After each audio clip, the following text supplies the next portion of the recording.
Muito boa tarde a vocês de todo o estado de Minas Gerais, do país do Brasil e do planeta Terra. Estamos começando aqui o segundo episódio do MM's Psicocast.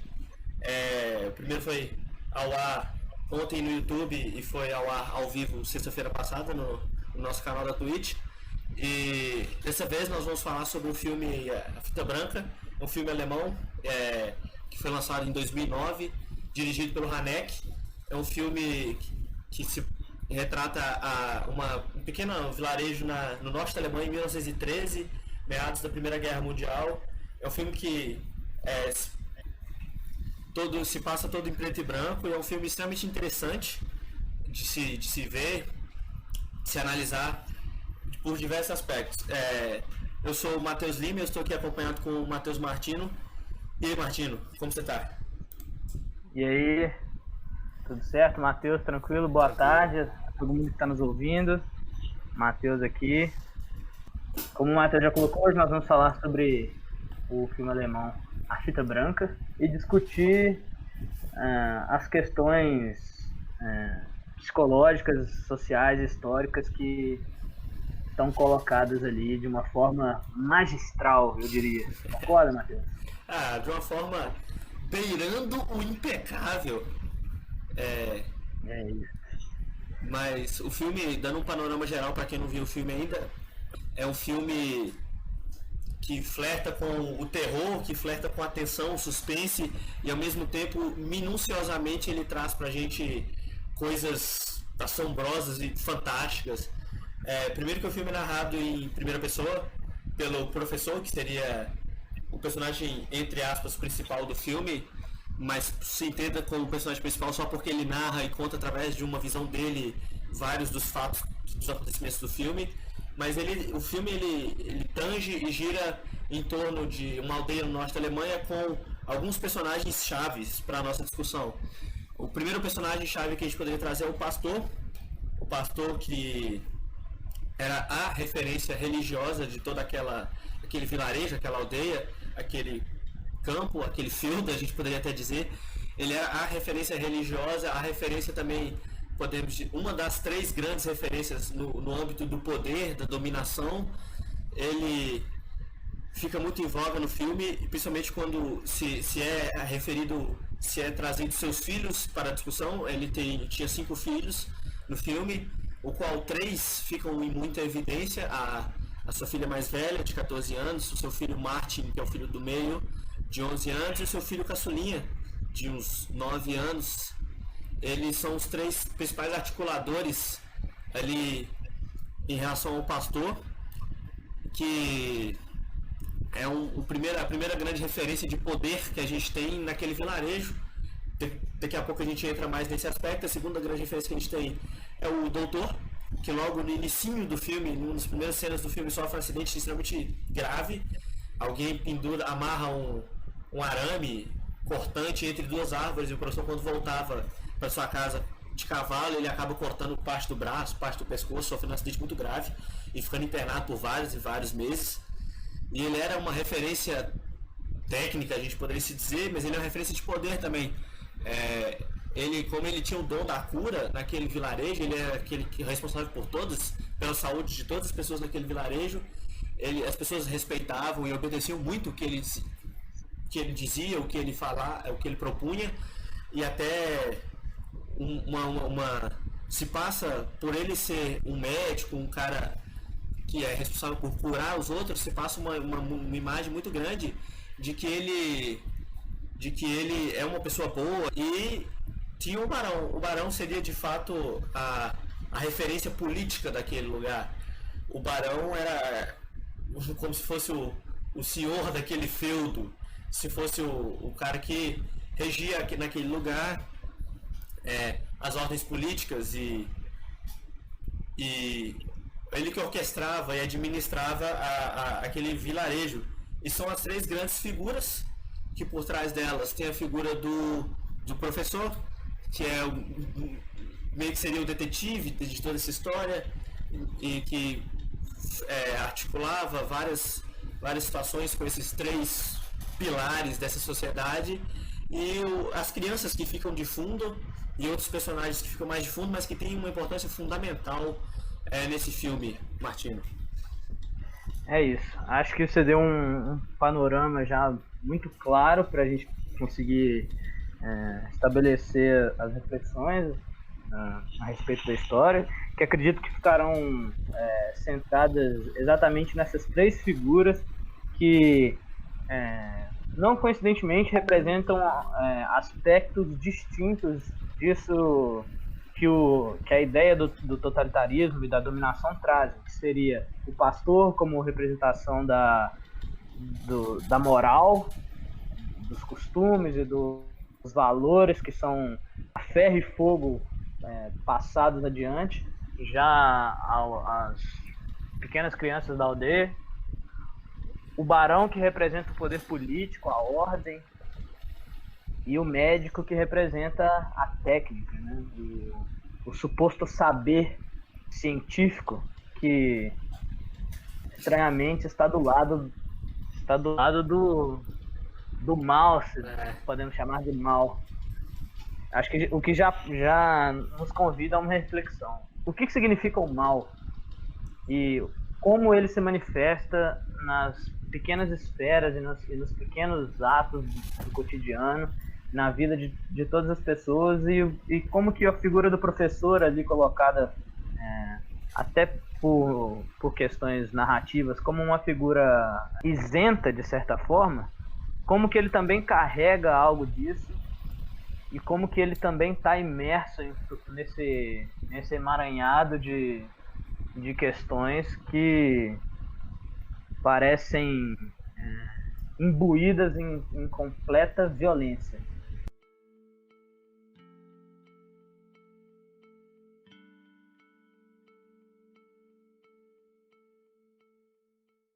A gente já tenta nesse filme que, especificamente de 1913, que traz meio que o germe da formação humana, do nascimento do mal, de como que o totalitarismo ele é muito anterior a Hitler, as questões mais clichês do totalitarismo. Acho que trazer em voga aquele acontecimento dos filhos deles, que ele pune os filhos dele lá no início, que ele põe todos sentados à mesa e já começa todo aquele discurso, aquele discurso ausente de si. Uhum. E aquela cena ele fala 10 varadas em cada um. Isso, que ele fala que vai dar 10 varadas em cada um na frente dos irmãos, para que os irmãos saibam por que aquilo aconteceu e que não repitam aquilo. E que ele precisa punir, ele fala assim, ele fala da necessidade que ele tem de punir os filhos dele na frente uns dos outros.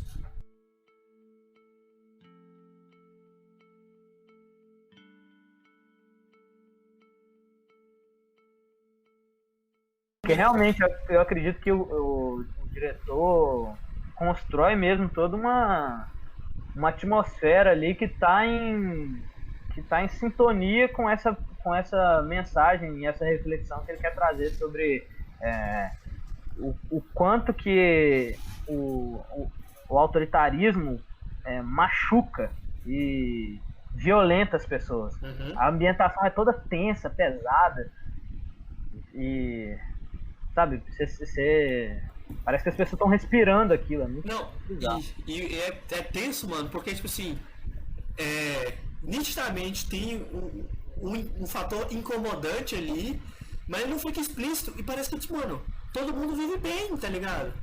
Pô, todo mundo vive bem, todo mundo tem um emprego, sustenta a família, comida, e pá, e bem, e, mano, eles vivem um totalitarismo normal, velho, sem nem pensar que aquilo é um totalitarismo, tá ligado? Sim.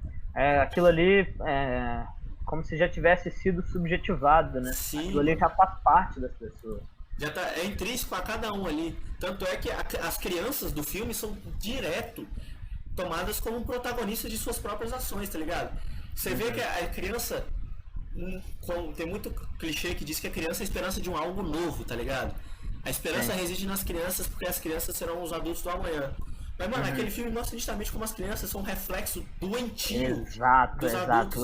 Isso é uma quebra que que o filme é muito feliz em fazer, tá ligado? Uma quebra de expectativa muito foda de uma subversão dessa ideia de que as crianças carregam a possibilidade da transformação. Pelo contrário, elas são muito mais propensas a reproduzir isso que já é colocado a elas. E você vê que o único resquício de pureza que existe nas crianças é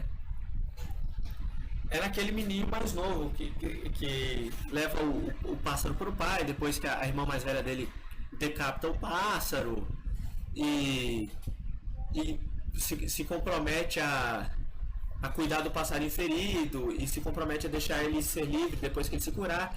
E você vê que, tipo assim, as únicas maleabilidades, as únicas mínimas demonstrações de sentimento do pastor são com ele. Que ele sorri quando o filho dele leva o pássaro e promete que vai cuidar do pássaro. É um dos únicos momentos que o pastor sorri no filme inteiro. Realmente. Mas mesmo no caso do menininho, agora eu tô me lembrando de uma cena que é quando ele traz o passarinho pra perguntar pro pai se ele podia cuidar do bichinho que ele resgatou e tal.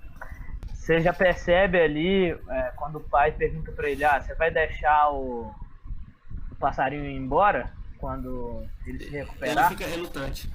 Você já percebe uma reticência no garoto ali, que já é alguma coisa, já como que um embrião daquilo que vai dialogar com essa ideia de posse, entendeu? De ser dono, de ser senhor Sim. de alguma coisa. E de ser senhor daquela vida.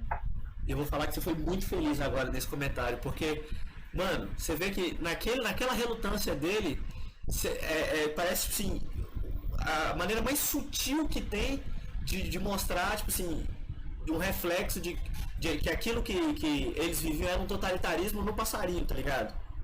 Do tipo, mano, ele acha que o melhor é ele ficar e cuidar daquele passarinho e ser dono daquele passarinho pra sempre. Assim como... Sim. Inclusive, essa é uma metáfora muito feliz, né? A do pássaro engaioelado versus o pássaro livre, né? Liberto. E como eles pensavam, eles, humanos, daquela aldeiazinha do norte da Alemanha em 1913, pensavam que eram seres livres e ausentes de qualquer tipo de maldade, e na verdade não, eles eram pássaros engaiolados. Exato. Uma referência que me veio à mente o tempo todo, enquanto assisti ao filme e agora enquanto a gente conversa aqui, Hannah Arendt. Hannah Arendt. E a ideia que ela traz no Eichmann em Jerusalém, que é das principais obras em que ela articula a ideia de banalidade do mal. E eu acho que eu senti muito isso presente no filme todo, isso me veio à mente o tempo todo, que é como que o mal não é tido como mal por aquelas pessoas comuns. Porque são pessoas comuns seguindo a vida e participando do cotidiano sem olhar com monstruosidade e com estranheza para o mal que elas cometem, que elas são capazes de reproduzir. Entende? E essa questão da banalização do mal talvez fique clara até nessa cena que a gente acabou de tocar, que a menina decapita o passarinho e ele é descartado, tal como aquela mulher que morreu no início do filme foi descartada. Esses dois diálogos vão casar muito bem agora. O outro menino vem e traz o passarinho na esperança de ser vida nova e tal. E, mano, um passarinho foi brutalmente decapitado e ele simplesmente foi substituído. É uma vida, né, sendo usada como mero instrumento, né? Aquela cena que a mãe a camponesa lá morre e tem toda aquela discussão entre o pai barra esposo daquela mulher e o filho dele e daquela mulher, aquela discussão bem acalorada que, tipo assim, chega até o ponto do rapaz perguntar pro pai, mas você não amava a minha mãe? E ele fica completamente perdido, meio transtornado ali e manda o menino calar a boca e tal, porque mal não, querendo ou não, mano, foi uma vida que se foi ali E foi completamente banal, não se procuraram culpados, não se procuraram motivos. Foi só tipo, aconteceu um acidente e uma vida se foi e vida que segue o jogo, tá ligado? E é acho que ali é muito um convite a essa reflexão até da própria ideia de reificação que a gente trabalha extensamente, da ideia de vidas que são absolutamente instrumentais, né? Aquela mulher ali era simplesmente uma engrenagem dentro uma serraria, né? Ela era mais um daqueles instrumentos ali, daquelas ferramentas, sem valor, sem importância sem importância subjetiva, né, como indivíduo. E o que fica muito evidente na morte dela, que como você colocou, não tem valor algum para aquelas pessoas. Talvez só para a família, né? Só o filho dela, só o filho dela mais velho, aparentemente atribuiu algum tipo de valor àquele fato, aquela fatalidade da morte da mãe. Tanto é que o filho aquele indivíduo que perdeu a mãe, ter se indignado com aquilo e ter dado uma importância à vida e dado até um tom de humanidade à vida da mãe dele, o fato dele fazer aquilo deixou a família dele marcada por desgraça pro resto do filme. Sim. A própria família se revolta com ele. Porque a preocupação é com o emprego que eles vão perder, com o alimento que eles não vão ter na mesa. Então, assim, questões materiais que já são maiores e importam mais do que o valor humano, né? E isso numa sociedade de 1913, aparentemente ausente de qualquer individualidade ou coisas desse tipo. Me deixou muito cucado. Foi uma cena logo depois que o pai dele vira para esse menino e fala assim: tá vendo? Olha o que você fez. Você foi lá e quis se revoltar por causa da morte da sua mãe. Agora ninguém na nossa família arruma emprego. Todos iremos morrer de fome. Você tá feliz com isso? E, mano, você tá ligado que é um pai falando para um filho que a revolta dele em relação à morte da mãe era a causa de toda a desgraça da família, mano. Isso é muito pesado. Sim. Isso é muito violento. Isso é... essa lógica, você percebe que ela extrapola até o arco dessa família. Por exemplo, trazendo aqui a questão da parteira também, naquele diálogo, que é uma cena muito forte também dela com o médico. Naquela cena traz como que na visão do médico, que na concepção dele já parte de um lugar de superioridade em relação àquela mulher, como que ele a enxerga apenas como quase que como um objeto mesmo, uma pura ferramenta que lhe serviu em determinados momentos. Quando ele se refere que manteve relações sexuais com ela somente em função de uma tristeza que ele sentia quando perdeu a mulher, mas que ele sempre teve repulsa. Então uma individuação ali completamente negada, né? É um sujeito que enxerga o outro apenas como possibilidade de realização da sua vontade, né? E é engraçado, né? Porque é um humano glorificado e reificado ao mesmo tempo, que é o doutor. É um humano reificando outro humano. Isso é muito louco, velho. É tipo aquele meme do Homem-Aranha, um apontando pro outro. Sim. E aí a gente entra lá atrás vou até pegar o nome dele porque é injusto não dar o crédito a ele. No Timiriazev, novamente, na luta contra a luta pela existência. E a gente para pra pensar, mano, que isso era uma coisa que a gente teria a condição de ter extinguido lá atrás e acontece até hoje, sabe? Sim. Porque a gente vê isso num filme e pensa, mano, é um filme lá de 1913, olha como é que em 1913 a humanidade era, velho. Não, eu acho que um dos méritos desse filme é exatamente esse, que ele trata de um mal, por assim dizer, que ele é atemporal. Sim.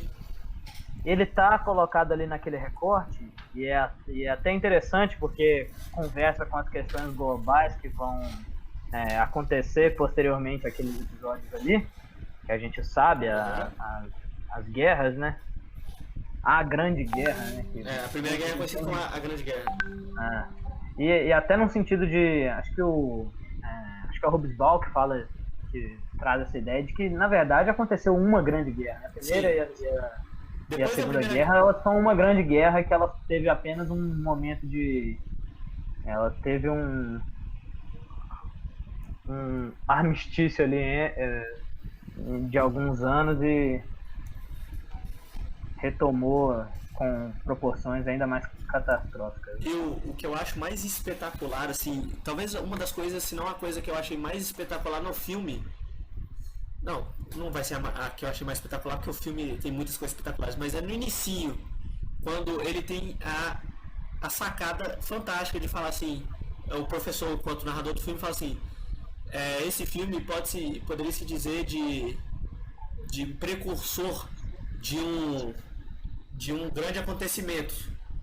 E é tão vago, mas é tão específico, é tão amplo, mas é tão esclarecedor essa fala, tá ligado? Que ele fala assim, a gente vê esse filme que se passa no vilarejozinho no norte da Alemanha em 1913. Cara, ninguém tinha noção do que seria a Primeira Guerra, ninguém tem a mínima noção do que iria acontecer a menos de um ano depois, ou a um ano depois. E o cara assim, o que poderia ser esse acontecimento? Poderia ser o nazismo, poderia ser a Primeira Guerra Mundial, poderia ser a reificação do homem, poderia ser a glorificação e a fetichização dos objetos, poderia ser tanta coisa que já era estrutural e visceral nosso e que agora só é mais jogado aos nossos olhos, porque naquela época você vê o filme e você pensa assim, a gente está vendo o nascimento do mal, com várias cenas, todas as cenas que mostram, a gente começa o filme com um diálogo fantástico entre a filha e os filhos do doutor, a filha de 14, 15 anos e o filho criança de 5, 6 anos, dela ensinando para ele sobre a morte, que tem uma fala dela que ela fala assim, mas as pessoas só morrem quando são muito velhas, muito doentes, ou quando acontece um acidente. E o menino pergunta, mas todo mundo vai morrer? Ela fala assim, eu vou morrer, o papai vai morrer, você vai morrer, falou o nome de um amigo dele, fulaninho vai morrer, todo mundo vai morrer. É muito inteligente esse diálogo ser colocado entre duas crianças, exatamente porque a mais nova, ela resgata, ela representa esse resgate do que escapa na gente, que é a percepção da morte como uma coisa terrível. Sim. Porque nós, nessa nossa tendência de desumanizar, nós paramos de ver a morte do outro como algo que dói, que nos machuca, que nos fere e que diz de nós mesmos e da nossa possibilidade de morte, da mesma forma. E aquele menininho ali, entendendo o que é a morte, pela primeira vez, ele sintetiza o que aquilo ali é e como que aquilo ali é doloroso pro homem. Ele se revolta. Não, a gente não vai morrer, né? Eu e você. E aí a menina, não, nós também vamos. E ele traz muito esse resgate, né? E outra coisa que a gente poderia acrescentar nessa sua fala, que eu achei genial, que é o seguinte, daquela fala atribui um caráter humanizante, de humanidade tão grande à morte, que é um sofrimento, que é uma tristeza, é uma perda irreparável. Sim. Que quando eles dois estão conversando, em momento algum a irmã fala que a morte de uma pessoa pode ser causada por outra. Em momento algum ela cogita falar que uma pessoa pode tirar a vida de outra, sabe? Não existe essa possibilidade. Inclusive quando ela fala que ela primeiro traz que a morte ela está relacionada ou à velhice ou à doença. Isso. E aí quando ela pergunta, mas o que aconteceu com a mulher que a mulher, tá não, acho que ele pergunta, a mulher do da serraria, né? Isso, ela. Que Pergunta o que aconteceu com ela. Aí ela responde, foi um acidente. Mas aí prontamente ela já coloca, mas as pessoas elas não se acidentam, isso não é comum. Então é um pouco dessa menina já mais velha, já marcada por essa ideia de que nós não somos muito convidados a pensar de que somos responsáveis pela morte. Sim. A morte só como um evento natural. Sim. A Não é morte o é caso. algo. A gente pensa na morte como algo humano que nada tem de Natural humano. não, natural é um fenômeno natural, né? Acho que A morte é inevitável. Isso. Mas essa tendência que nós temos de pensar a morte apenas como relacionada a questões biológicas, por Sim. exemplo. Mas como ela traz a questão da velhice ou a questão da doença, e não como uma questão da violência que nós colocamos uns contra os outros, né? E outra sacada muito boa, já puxando um fio disso aí, é que tem uma fala do Barão, que o Barão até pede licença ao pastor no culto, e você percebe que no culto tá toda a cidade ali, e ele fala assim, olha, aconteceram coisas horríveis aqui na cidade, e arrisco dizer que a paz do nosso vilarejo, ela está em xeque, na verdade. Que talvez o nosso vilarejo não seja mais um lugar de paz e de coisas boas, que é como se o espírito do mal estivesse pousando ali naquele lugar. E ele falou, olha, a gente tem que procurar quem que é o espírito da morte, o espírito do mal, e punir, porque só assim a paz irá reinar. E a morte era algo tão... A morte não, né? O mal seria algo tão estranho, tão diferente, que os caras, tipo assim, acusaram o filho da dona, e ele se revoltou e tal, que era um absurdo, e eles ficaram perdidos, sabe? Até o professor falou que começou uma série de levantamentos de acusações, e eles eram meio sem jeito até para acusar uns aos outros. Uhum. E como que era inerente, porque à medida que você vai vendo o filme, você vai olhando a sociedade hoje, você vê que, mano, você se pergunta como que aquilo nasceu.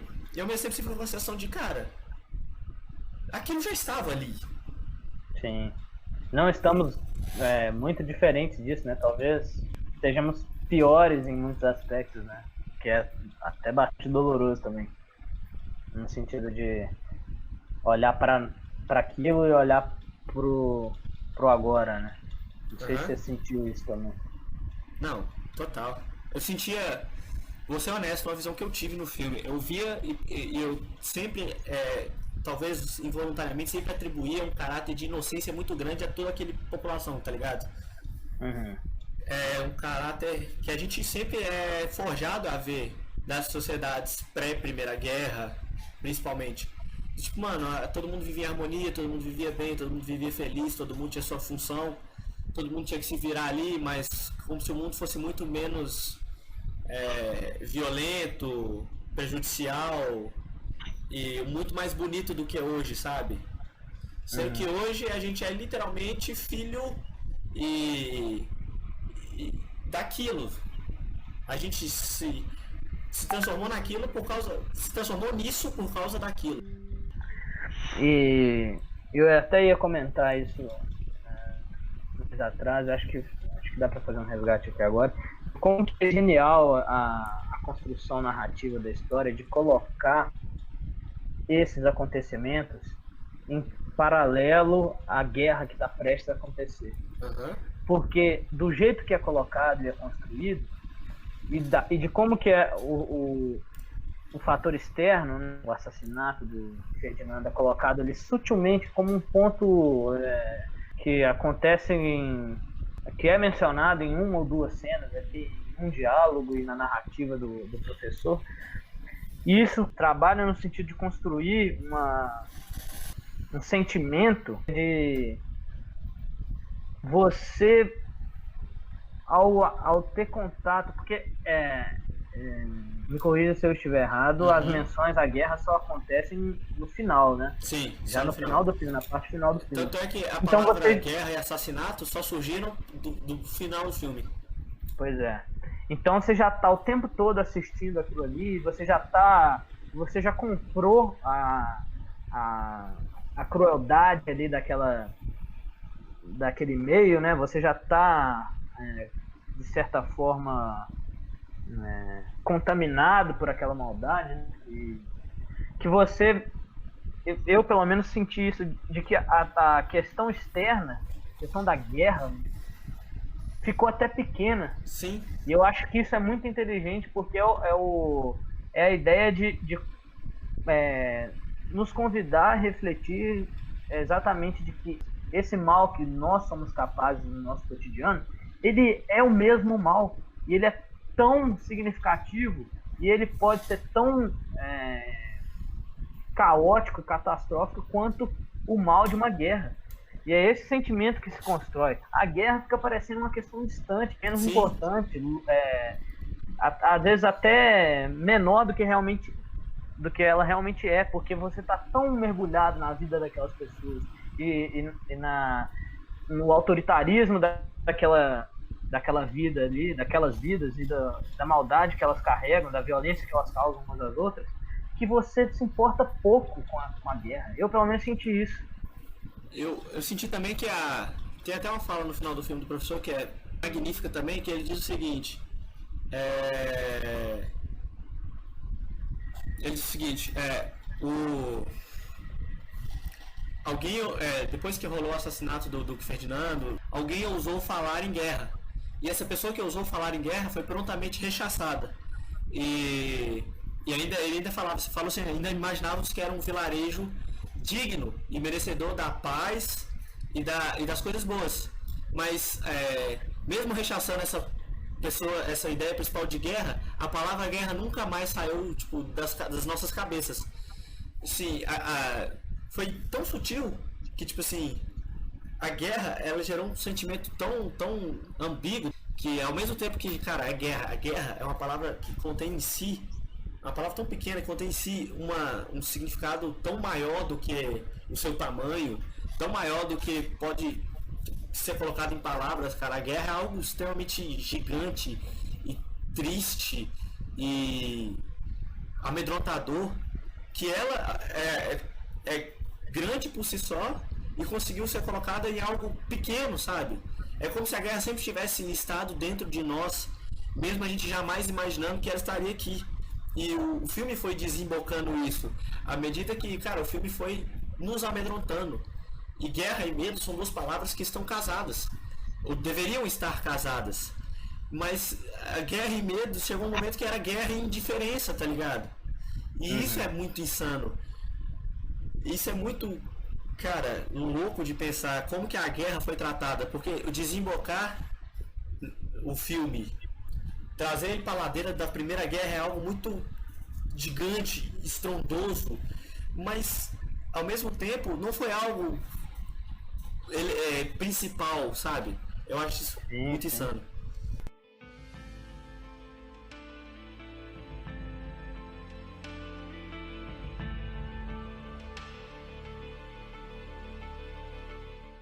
A questão da fita branca, que é inclusive o título do filme, é muito interessante, porque o pastor, que é um dos personagens pilares do filme, que a gente trouxe para vocês, ele acredita muito na punição. E aquela sociedade é uma sociedade inteira pautada na punição. A punição era algo normal. Ser punido era algo comum e correto, entre aspas. Principalmente para as crianças. Tanto é que as crianças, em momento algum, elas são deixadas como seres diferentes ou seres frágeis. Elas eram tão responsáveis quanto qualquer adulto no filme. E tinha o pastor, que era alguém disciplinador, alguém que abria de mão das suas individualidades, das suas subjetividades, em prol de uma objetividade maior. Tanto é que ele, como o representante religioso daquele lugar, formava muita subjetividade de muita gente. Então era uma subjetividade que já se formava objetificada e já se formava em uma coletividade, aquela questão de forma sem corpo. Ele traz pra gente a fita branca. O que é essa fita branca? Era como se fosse uma marcação. E poderia nos remeter a suástica, né, na época do nazismo, Ou então a Estrela de Davi também no mesmo período. Sim, é o símbolo que carrega nos seus ideais o princípio moral idealizado e colocado como essencial àquela subjetividade, mas que serve para demarcar no indivíduo aquilo que é tido como perverso, como indesejado, e para explicitar um sujeito que e para ser naquele sujeito uma marca de uma vergonha, né? Uhum. E que é um pouco dessa ideia de ensinar pelo medo também. Sim. E E de demonizar diferenças. eu acho que o filme faz várias pequenas alusões a comportamentos totalitários. Mas esse, sem sombra de dúvidas, é o mais explícito, é o mais escancarado, assim. O pastor, sob uma ótica e um discurso de que a fita branca era a marca da inocência, da pureza, para lembrar que eles, crianças, eram seres inocentes, seres bons, e sob essa ótica ele marcava as crianças para as crianças sempre se lembrarem do quanto elas tinham sido rudes, cruéis ou más ou desobedientes. Eu encontrei uma citação aqui do próprio diretor do filme, o Haneke,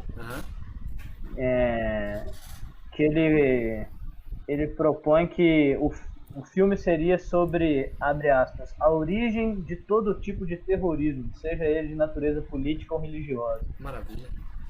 E eu acho que, inclusive, que no lugar de terrorismo, acho que autoritarismo seria até um termo melhor. O autoritarismo já traz em si algo do terror, né? Já é uma ferramenta, é um modus operandi do totalitarismo, do autoritarismo, o terror, né? O ensinar pelo medo, né? Sim. E a questão da necessidade de que as pessoas sejam sempre, abram mão de sua subjetividade, sabe? Em prol de algo visceral. Aquelas crianças ali, elas não podiam agir por si só, elas tinham que agir como reflexo dos adultos sobre duas penas. E, inclusive, os filhos do pastor trazem isso perfeitamente. E é algo que a gente vê, que a gente começa, pelo menos eu comecei sentindo dó, pena e indignação em relação ao pastor com as crianças. E eu acreditava que aquelas crianças poderiam ser ausentes de tudo aquilo. E a gente vai desenrolar, sentir que, cara, de maneira alguma aquelas crianças são isentas. E, cara, sei lá, o próprio ato, o próprio movimento de nós pensarmos que aquelas crianças não são de maneira alguma inocentes mostra como é violento, como é, esqueci a palavra, mas é bem simbólico isso, sabe? Sim. É até um olhar para nossa própria crueldade, né? Sim. De como que eu acho que isso fica muito marcado no diálogo do pastor com o professor, quando ele coloca quando o professor traz a possibilidade das crianças como causadores daqueles crimes ali. Uhum. É um choque, né? É um choque para o pastor e é um choque para a gente que assiste, compra essa ideia e cogita essa ideia de um clique de tipo assim, caramba, cara, nem as crianças escapam. Mano. Sabe? Uhum. É bastante cruel mesmo. E tanto é que o professor sugere no final do filme que o culpado por todas aquela onda de crimes sejam as crianças, os dois filhos mais velhos dos pastores. E ele não inicialmente os acusa, mas ele fala, olha, vocês sabem de coisas, vocês crianças, essa fala também é bacana, que ele fala, vocês crianças sabem de coisas que nós não sabemos.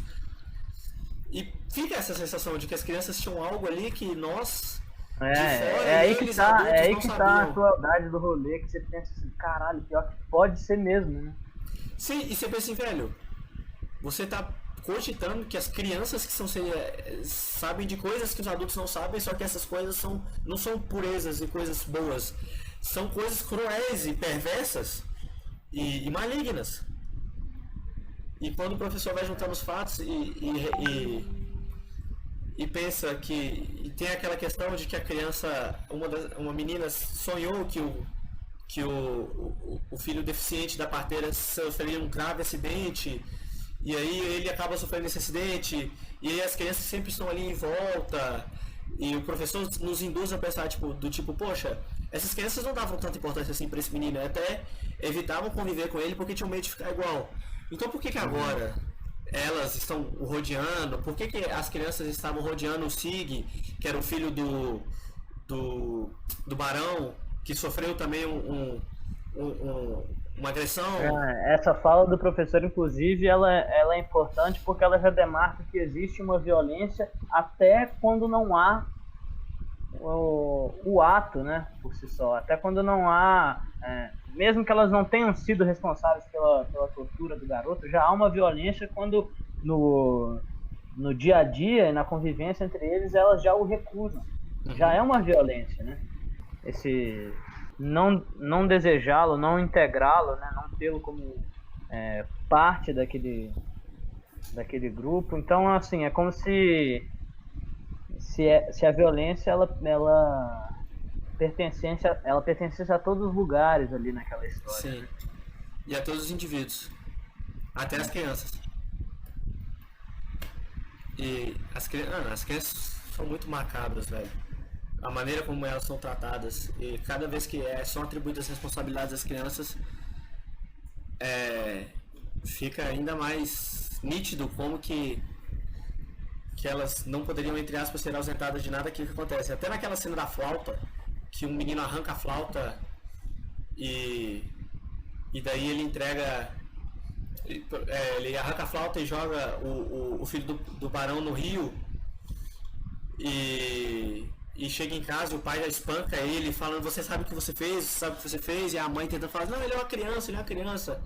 E ele fala assim: não, mas ele sabe o que fez, e perguntando pela flauta, cadê a flauta, e a criança negando: não sei do que você está falando, não sei o que você está falando. Ele pega até um objeto de metal e bate nele, e a criança toda machucada, não sei. Aí esse pai dessa criança desce, muito nervoso e tal, mas desce e a criança começa a tocar a flauta, sabe? Essa cena também é uma cena muito enigmática.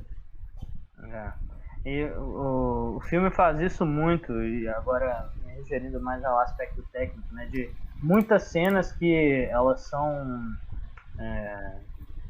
elas não são colocadas explicitamente em cena, né, elas são relegadas a uma construção imaginária do que é que está acontecendo, como está acontecendo, e isso é muito legal, né, acho isso muito bacana, e fica meio que contribui para essa construção de incerteza, né, do que está acontecendo, do quanto que tal coisa foi assim, realmente. Tanto que essa cena, quando a mãe entra, sobe as escadas acompanhando o marido e gritando: ah, você vai matar ele. Eu realmente cogitei, quando a cena mudou e cortou para uma outra situação, eu cogitei que, porra, talvez aquele pai tenha matado aquela criança. Porque não volta lá mais. Sim. E aí que tá, você não duvida que tenha sido possível isso. Tamanha é a crueza e a crueldade que pertence à vida daquelas pessoas, né, cara? Eu acho que isso é muito, muito bacana também, que você começa no início achando que as coisas tinham explicações talvez não óbvias, mas explicações não tão violentas, sabe? E termina o filme, cara, com um mistério em aberto. Quem que fez tudo isso? Pode ser o pastor, pode ser o doutor, pode ser a parteira, pode ser as crianças, pode ser o barão, pode ser qualquer um que morasse ali. Podia ser. E tem até uma cena no final que o professor fala: eu voltei no vilarejo. Aí eu não saquei muito bem se acho que era a cidade natal dele, e não restava ninguém vivo lá mais para contar a história. Então, tipo assim, começou-se o filme cogitando que assassinato era uma palavra inexistente no vocabulário daquele pessoal, que as coisas. Que ninguém era mal mesmo e que as coisas eram daquele jeito mesmo, e que aquele totalitarismo, aquela forma sem corpo, era algo inerente à sociedade, sem que ninguém se questionasse por quê, e terminou com nenhuma pessoa viva no vilarejo ali próximo. É uma violência que ela escala muito rápido, né? Naquela situação ali, realmente. É um lugarzinho que parte de um lugar de inocência, que a narração mesmo coloca como...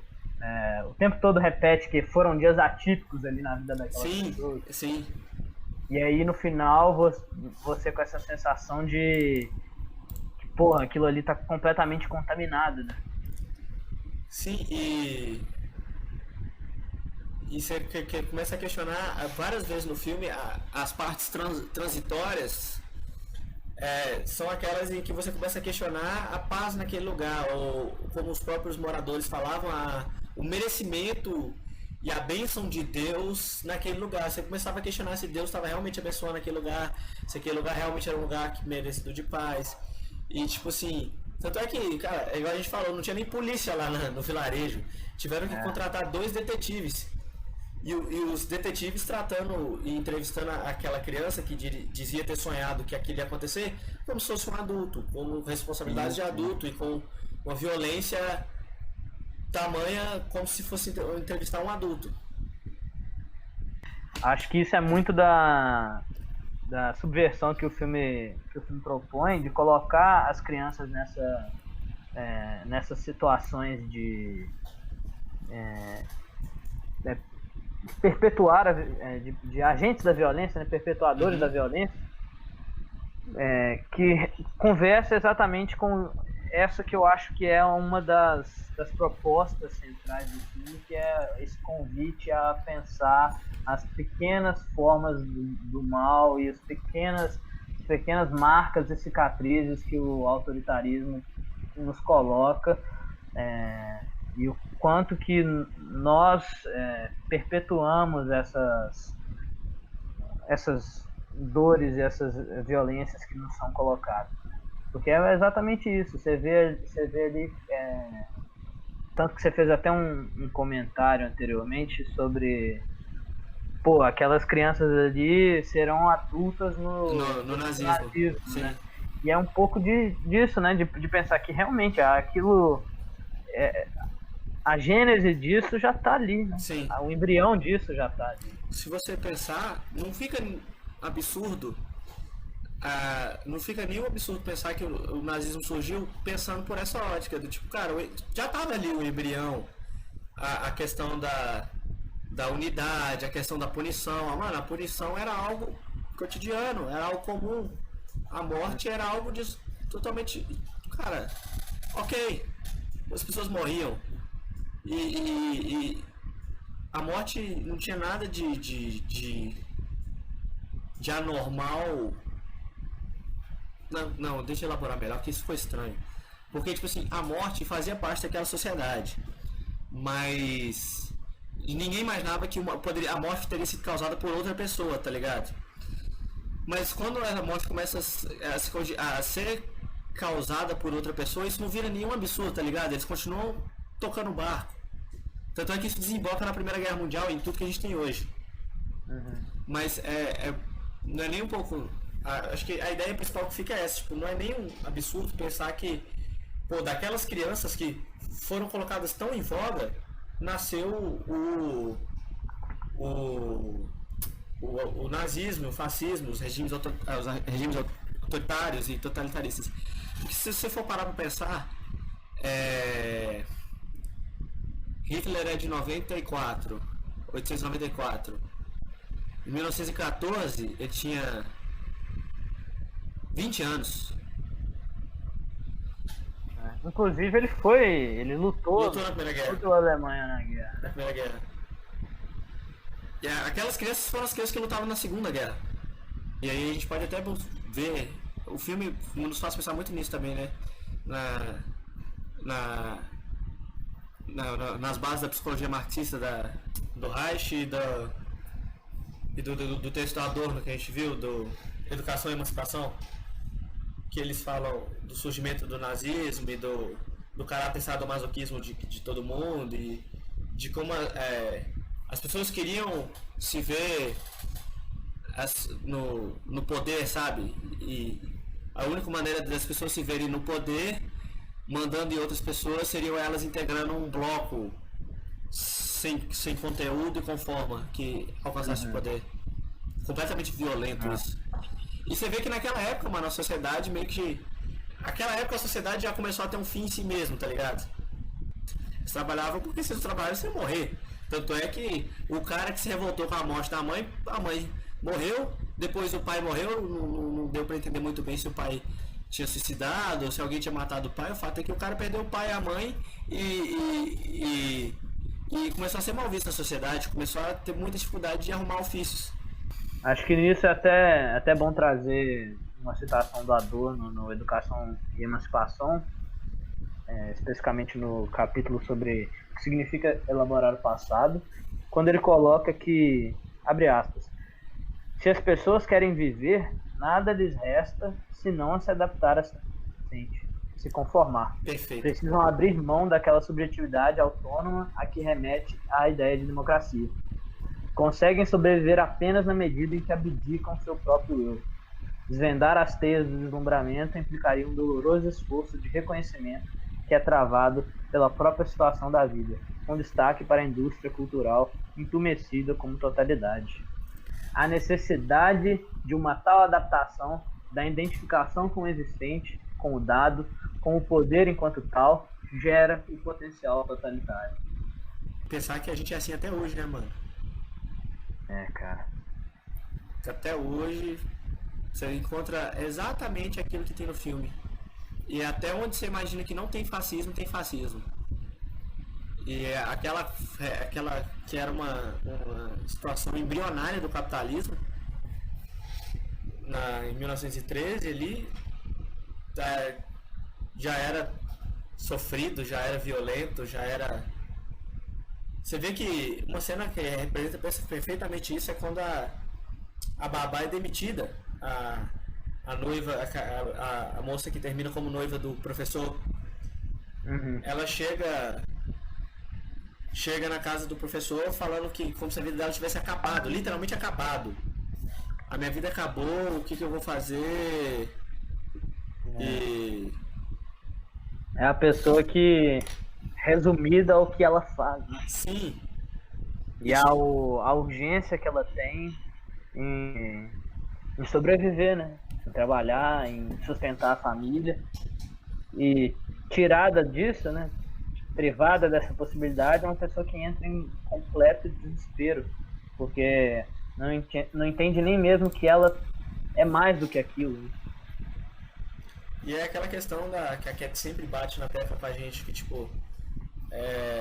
a luta contra a luta pela existência e a cerne da vida humana é você, cara, você ter a segurança e o máximo de garantia possível de que você não vai morrer amanhã e você ter a liberdade, cara, de fazer o que você quiser e você não precisar de fazer algo pra viver. Isso é muito violento.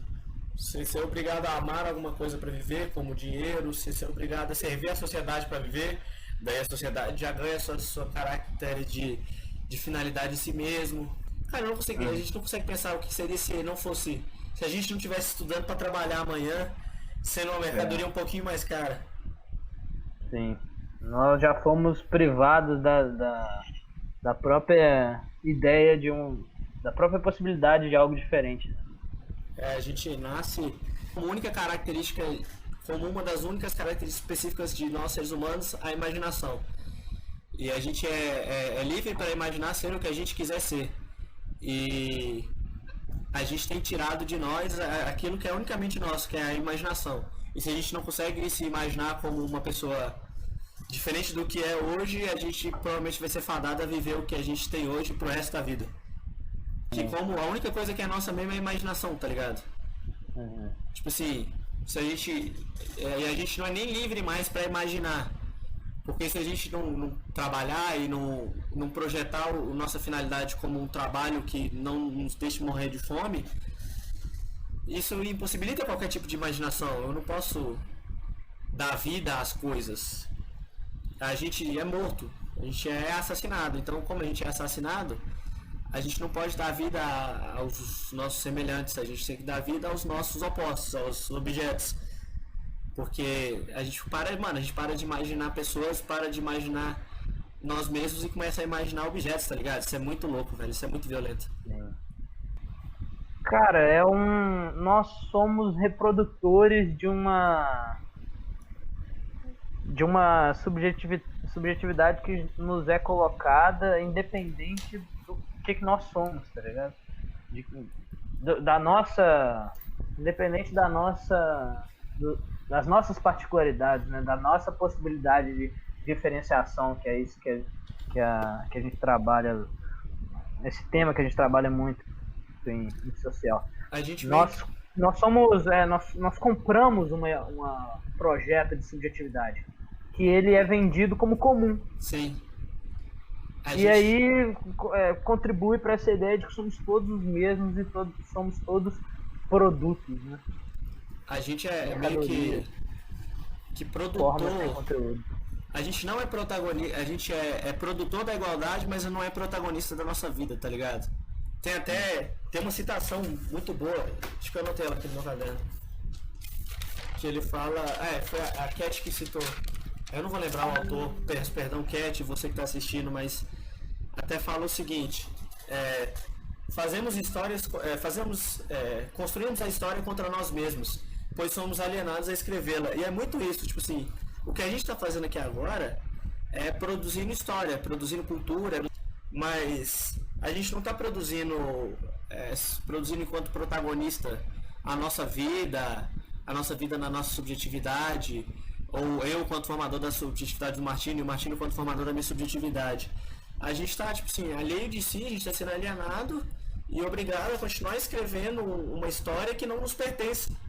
Não nos pertence porque a gente não vai ter acesso a essa história.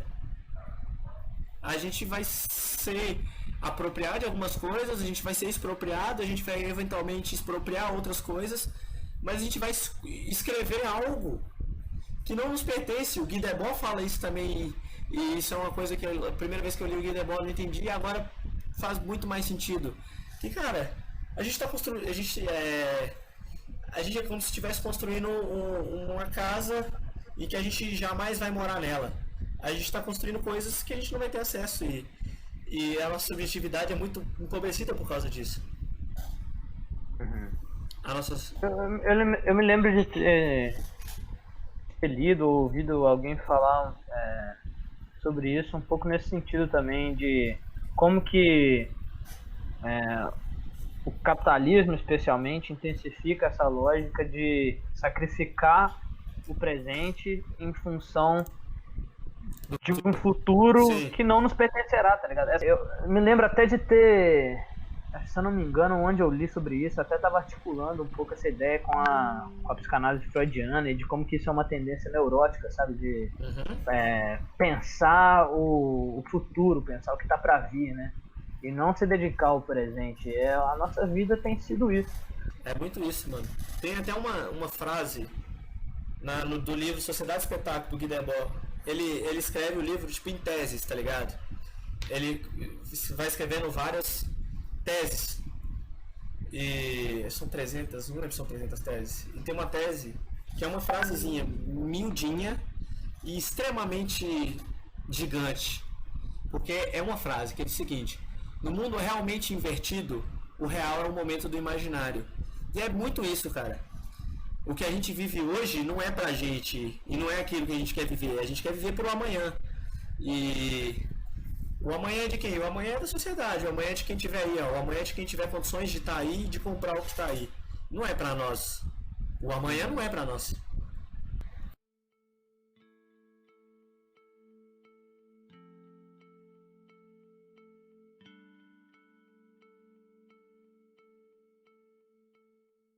Essa foi a discussão nossa que a gente teve sobre o filme da Fita Branca, um filme alemão de 2009, um filme que trata de diversos conceitos, diversos fatores e trata muito da vida humana e o que a gente pode dizer do totalitarismo e do cerne, do nascimento do mal. É um livro, um texto que fica com o final meio aberto, um filme que deixa um mistério no ar e abre muitas possibilidades para a gente. E a gente tentou movimentar um pouco esse texto, movimentar com temas contemporâneos, com situações cotidianas e com interpretações nossas desse texto com o dia de hoje, com a vida. E espero que você tenha gostado, espero que você possa acompanhar os nossos outros vídeos, possa interagir com a gente no YouTube, na Twitch ou nas nossas redes sociais, que a gente deixa fixado aí tanto na Twitch quanto no YouTube. E semana que vem, sexta-feira, estaremos gravando aqui, talvez vá ao ar na segunda ou na terça do dia seguinte. Mas obrigado a todos que acompanharam a gente. É isso. Acho que o Matheus já resumiu bem. Eu queria só agradecer a quem teve a paciência de nos ouvir até aqui e reiterar esse convite que ele fez de participar nos espaços em que esses episódios estão sendo postados, com perguntas, com comentários, para que a gente possa, quem sabe, ler alguns nos próximos encontros aqui, discutir algumas coisas que vocês colocarem aí nesses espaços, para a gente construir um debate bacana. E é isso, um abraço a todos, se cuidem, fiquem bem. Busquem conhecimento.